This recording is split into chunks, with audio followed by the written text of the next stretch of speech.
Hola amigos, bienvenidos en este primer domingo del verano a nuestra reflexión en Seculorum. Antes de introducirnos en el comentario del Evangelio de hoy, decir que en él se encuentra una inclusión temática. Esta figura consiste en introducir un relato independiente dentro de otro relato que ya se había iniciado, para continuar con el primer relato cuando ha terminado el segundo. Se ve muy claro que el relato principal es aquel cuya protagonista es la hija del jefe de la sinagoga y que se ve interrumpido por el relato secundario de la curación de la mujer que padece hemorragias. Al menos en el leccionario español se sugiere la idea de poder suprimir el texto de la curación de esa mujer encerrado entre corchetes. Pues bien, mi recomendación es optar por leer en la liturgia el texto completo y afrontar el comentario de los dos relatos.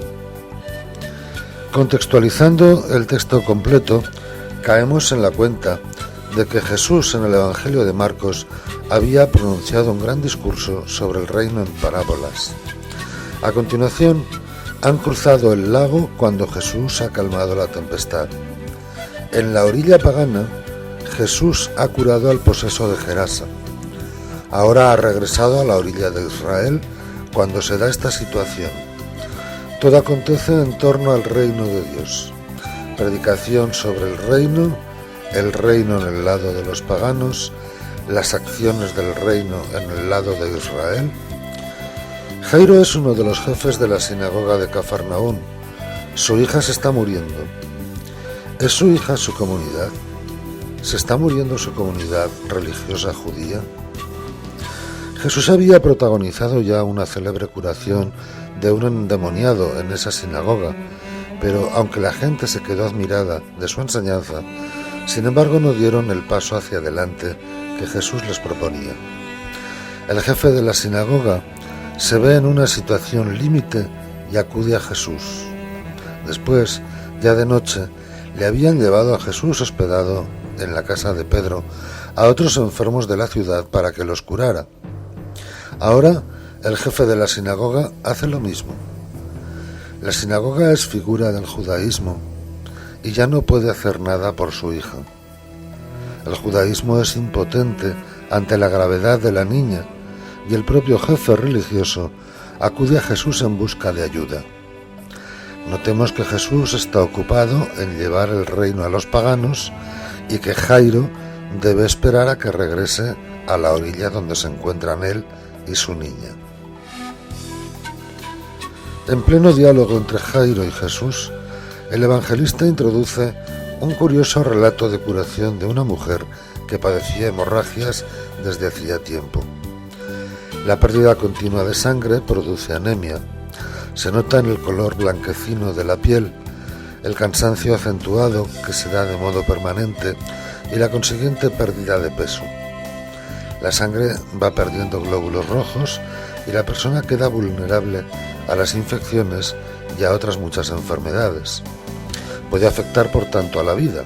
Es más, en la concepción semítica, sangre y vida son lo mismo.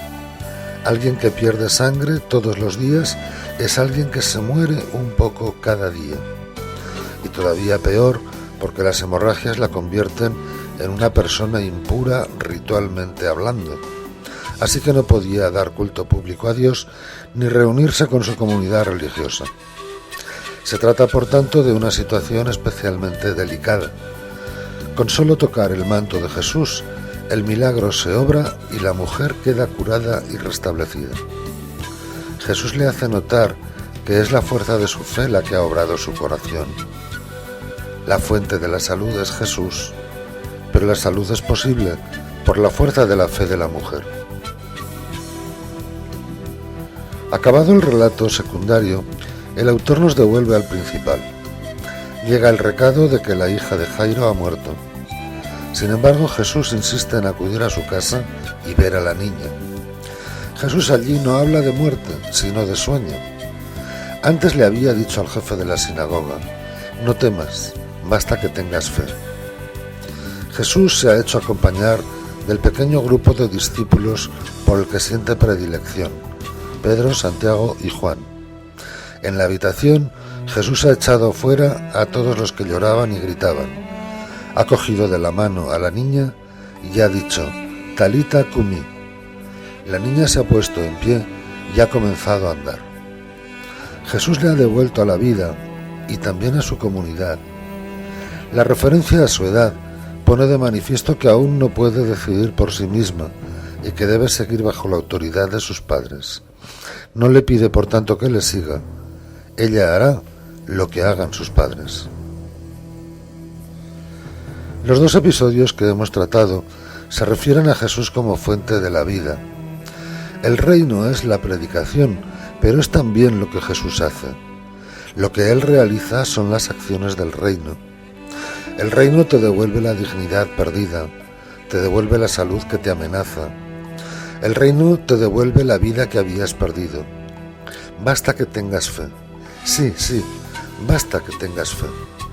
Porque en el reino Jesús es el principal, el que actúa, pero no opera nada en quien no se abre al reino y a su persona. Nada habría ocurrido si el jefe de la sinagoga no hubiera estado abierto a la realidad de Jesús. La mujer de las hemorragias no se habría curado si no hubiera tenido la fe en Jesús. En los dos casos, la fe surge de una necesidad imperiosa, pero esa necesidad abre a la persona a reconocerse impotente, a ser ayudada, a pedir con humildad el auxilio de aquel en quien reconoce que puede ayudarle. De la misma manera, a través de su necesidad, no pocas personas llegan hasta Dios, hasta Jesús, hasta el reino. Y eso no les convierte en cristianos de segunda o menos cristianos que los demás. No llegarían a Jesús sin humildad, sin reconocimiento de que necesitan de Él, sin un acto de fe en su poder, y eso ya les pone en la melodía del reino.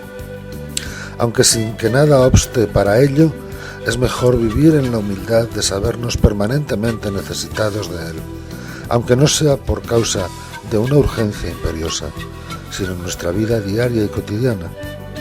Jesús es la fuente de nuestra vida, es la causa de nuestra salud, es ya la llegada del reino en nosotros y en nuestra existencia.